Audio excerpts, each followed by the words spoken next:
Hi, welcome back to Joe Blogs. In today's episode, I originally thought I was going to be talking about Donald Trump's reciprocal tariffs because July the 9th is the end of the 90-day pause period that was announced shortly after all of those tariffs were announced on that monumental day on the 2nd of April outside the White House. And so July the 9th needs to be the cutoff time when everybody has agreed what they're going to pay. However, I think what's really interesting that's come out over the past couple of days is the fact that Donald Trump is now targeting BRICS, the alliance of Brazil, Russia, India, China, South Africa, and 5 other nations. And that alliance is actually growing as we're talking. They're trying to recruit more and more countries. He's now targeting those nations as he sees that alliance as being anti-American. And there are some serious cracks that are appearing in that alliance because despite the fact that they've just had their annual summit, the 2 leaders of the biggest countries did not attend.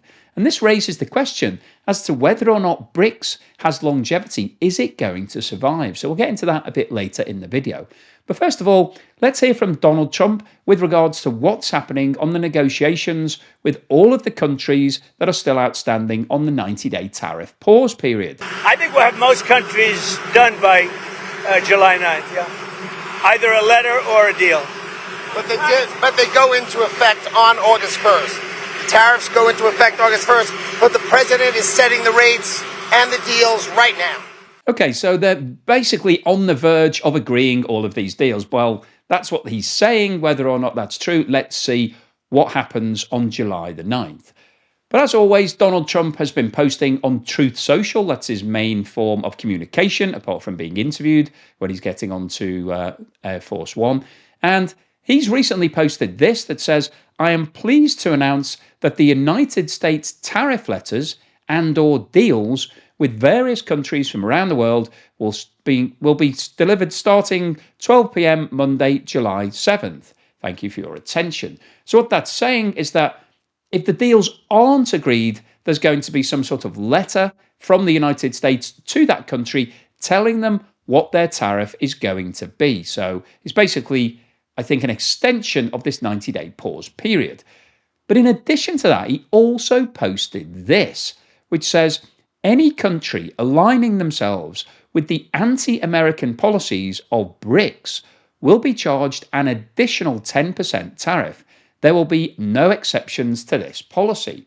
Now that is interesting because the USA and China have been having a trade war. That was basically one of the biggest stories that came out of the reciprocal tariffs. And a deal was agreed. The details of that deal still haven't really been published, but we think that it's a 30% tariff on all Chinese imports into the USA. And that's predominantly relating to the fentanyl problem that still hasn't been solved. Donald Trump has accused China of allowing all of the precursor drugs to be imported into America.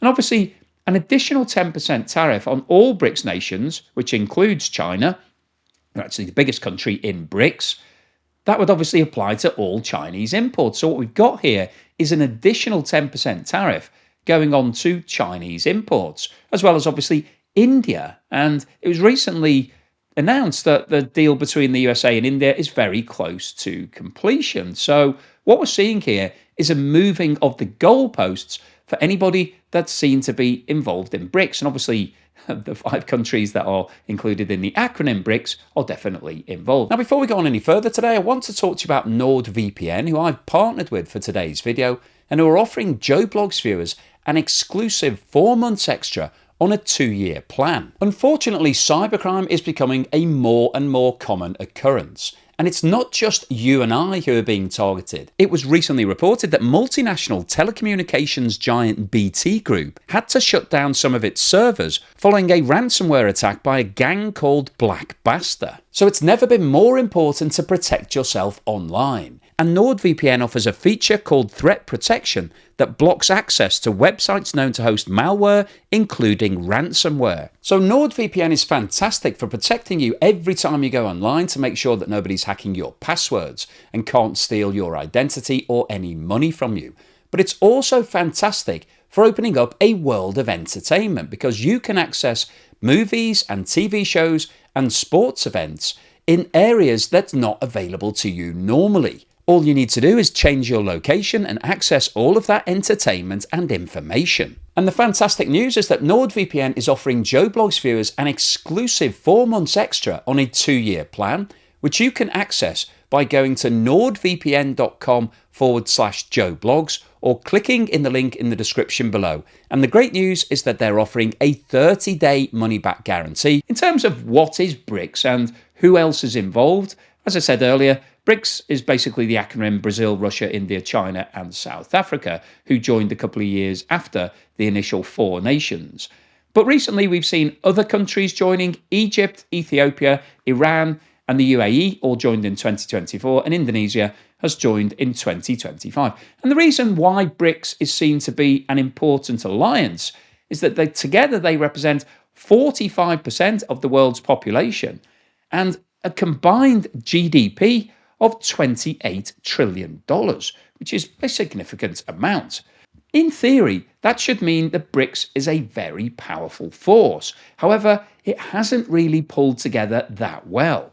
Now, in terms of what it has done since it was started, in 2014, it created what's called the New Development Bank. And this bank was a rival to the IMF and the World Bank in terms of being able to help with infrastructure and sustainable development projects for all of the member states.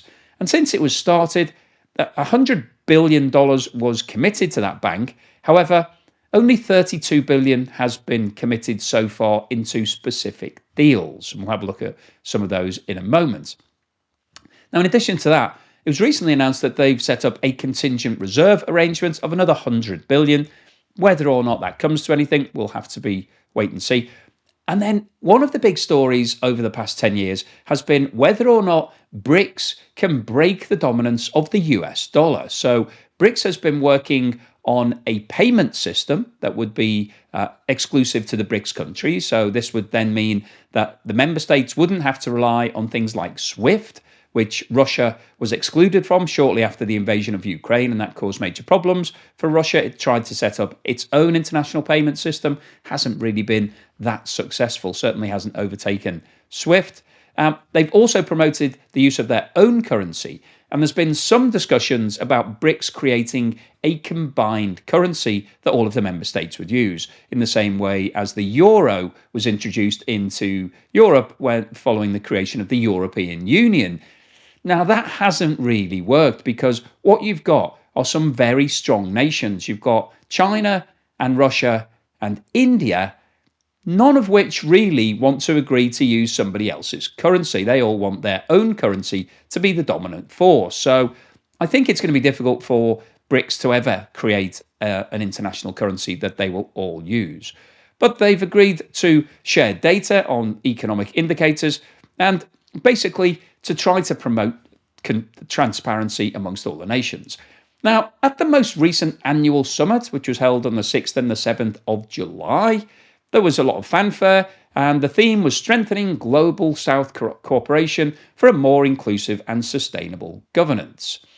Now, Brazil hosted that, and obviously President Lula was hosting everything. Now, India, China, and Russia did attend, but President Xi and President Putin did not attend. Now, it was mentioned that President Putin has an international arrest warrant out, so he didn't really want to travel to Brazil just in case somebody did try to arrest him. That was what the official party line was. And President Xi sent one of his representatives. He didn't go. Now, interestingly, as part of a video conference, President Putin did join and said that he believes that globalization is obsolete and that the future, the global future, belongs to emerging markets, which obviously BRICS are a big part of. Well, that remains to be seen, but we'll go on to talk about some more detailed points from this summit. So the key outcomes of the recent meeting is they have called for the UN Security Council, IMF and World Bank to be reformed. So basically giving emerging nations more say, a seat at the table. In terms of climate finance, they demanded wealthier nations fund the green transition. Well, okay.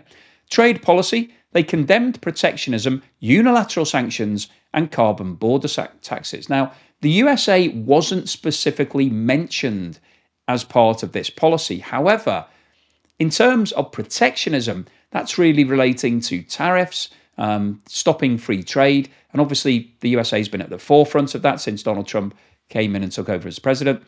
In terms of the Middle East and global conflicts, they've condemned Iran and called for a ceasefire in Gaza. Technology and AI, they've agreed to collaborate on AI governance and green innovation. Now, AI, I think, is a big issue because the central focus of AI is coming out of the USA. Obviously, you've got NVIDIA, which is creating the chips that are needed for most of these AI developments. And also, we've got OpenAI, ChatGPT, and a number of other companies who are at the forefront of that technology. And Russia and China specifically are struggling to be able to keep pace with what's happening in the USA. So BRICS are trying to develop their own AI competitors, but it's not really working at the moment. Global Health are committed to join in pandemic preparedness and infectious disease control. And then in terms of strengthening the BRICS institutions, they pushed for broader adoption of BRICS Pay, the payment system, support for the bank, and more engagement with global South nations. So basically trying to recruit more countries into BRICS. And the big thing that came out of the conference is that BRICS is to launch a guarantee fund of $100 billion to boost investment in member nations. So that was the big takeaway, that they've now got access to an extra $100 billion. And this was basically seen as a way of deleveraging the risk from the individual country's point of view, because the plan is to use the capital that the bank has and then take private investment to leverage that by 5 or 10 times. So basically, for every billion of capital that the bank puts in, the theory is that it could raise 9 billion of private investment, so that you've got 10 billion of investment with only using 1 billion of the bank's money. Now, that private investment is going to probably come from the nations involved in BRICS. So if you're talking about a Chinese development, for example, it might be that the bank puts in $1 billion and then China puts in $9 billion to help fund that development. Let's see how that pans out. I think it's an interesting concept, but the fact that the bank has only drawn down 36 billion of its original 100 billion of capital tells us that there's plenty of capital available. So they haven't actually exhausted all of the capital that they committed. It's just that there's not enough signing off. There's not enough of actual deals that are being approved for the money to go into. In terms of strategic goals going forward for BRICS, they want more countries to join. They want to reduce their reliance on Western-dominated financial systems, so trying to create their own payment system and their own funding. They want to expand local currency trade. They want to increase investment in green energy, infrastructure, digital transformation, and position BRICS as a counterweight to the G7 and NATO allowed powers. So basically creating a force that would be in competition with the West. So that's basically the summary of where the summit got to. But I think the big flaw in this recent meeting is the fact that the two biggest leaders, President Putin and President Xi, did not attend. That really weakens the strength of that summit. And this has been talked about in the media as being a sign that neither Russia nor China are that committed to actually going all in on BRICS, that they would rather develop their own positions globally than coming in as part of an alliance. Now, in terms of the deals that the New Development Bank has done so far, I thought it was worth having a look at those. Because of the 100 billion that was committed, 105 projects approved, but only financing around 36 billion drawn down, committed, and 19 billion of that has actually been drawn down. So we're talking a very small amount for a bank that's been around for 10 years. That is really quite small. When you think about the IMF recently approved a deal for Argentina of 44 billion for one country, 19 billion across all of these countries in 10 years doesn't represent a huge amount of progress. And in terms of what deals have been funded, you can see here that these are the main projects that have been published. You can see that India has 3 of these deals, one for 500 million, one for 79 million, one for 100 million at the bottom. So not a huge amount. That's less than $1 billion. That's $679 million. South Africa has one for 400 million, which was a clean energy deal. Brazil has one, Russia has one, and China has two. And then we've got a variety of ones at the bottom, which are basically relief schemes relating to COVID-19 and other disasters and emergencies. So we're not really seeing full utilization of this $100 billion. In fact, it doesn't look like anybody's really taking it that seriously. Now, in terms of the challenges facing BRICS, I think the biggest single challenge that it has is the internal divisions between the member states. So, despite the fact that we've got Russia and China and India all in this alliance, they're basically not working together. We're not seeing this being a really cohesive force.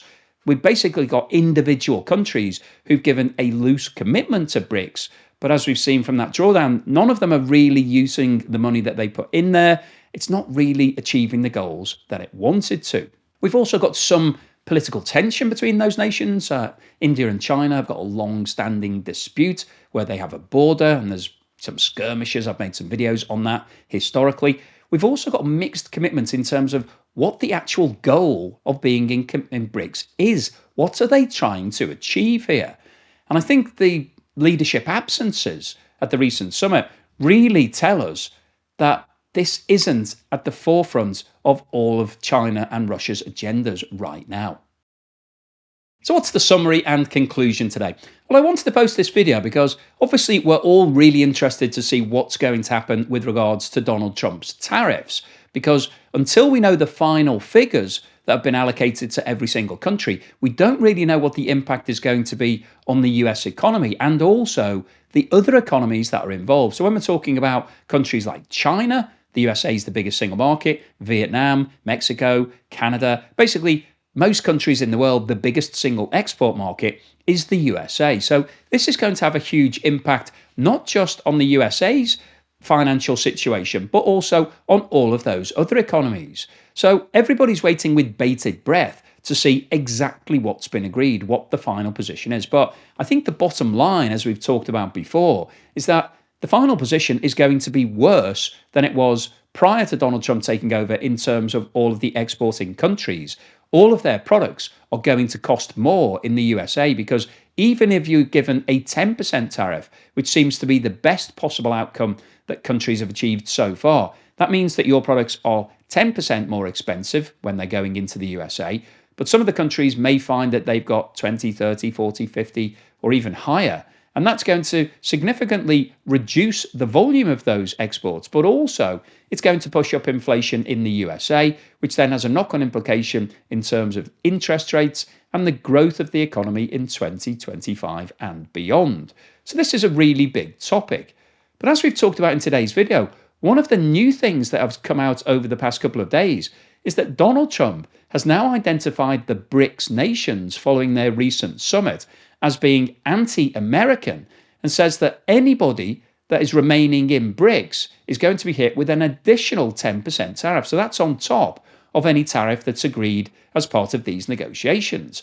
So that could quite easily double the tariff. If you've got away with a 10% tariff, but then you've got a 10% penalty on top, then obviously that's going to be a total charge of 20%. And China is now looking at 40% minimum for all of its imports. And 40% is a big increase.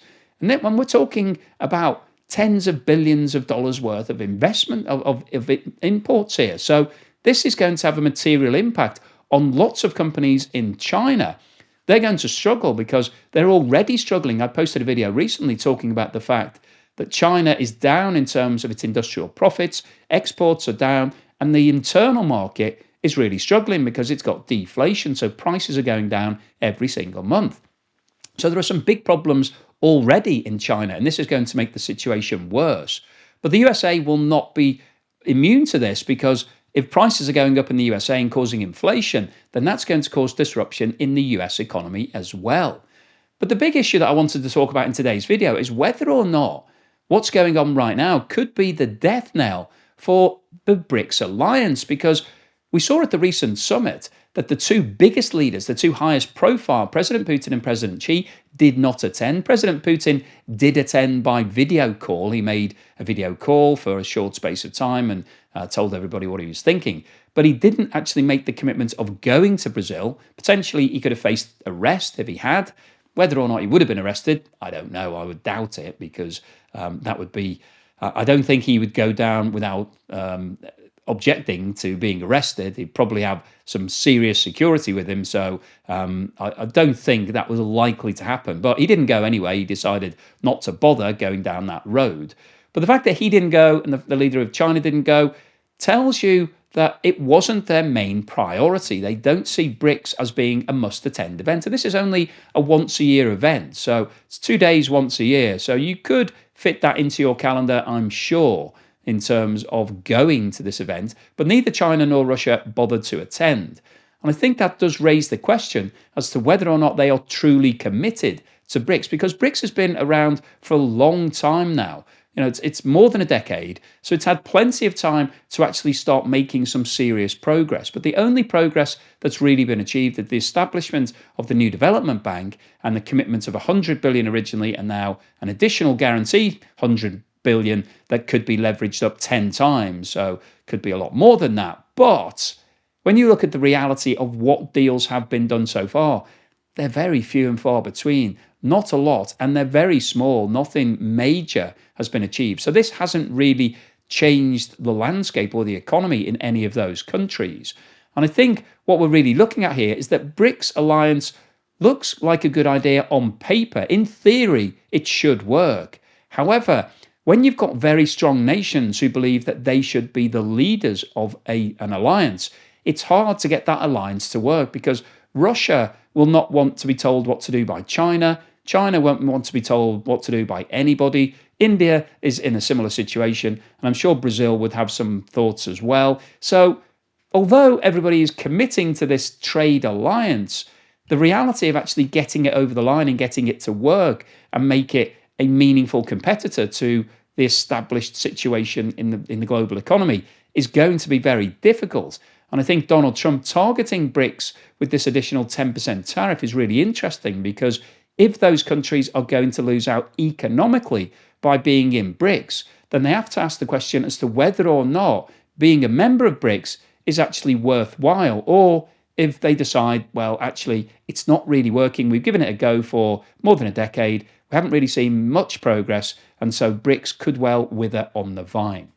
So hopefully you've enjoyed today's video, you found it useful, informative and thought-provoking. If you've liked what I've said, then please give me a thumbs up. Thank you for watching this video all the way through to the end, and thanks so much to everyone that's supported me. If you bought me a coffee or sent me a YouTube super thanks, really appreciate that. And if you're a member either through Patreon or YouTube membership or Buy Me a Coffee membership, really appreciate your support, and here's something to put a smile on your face.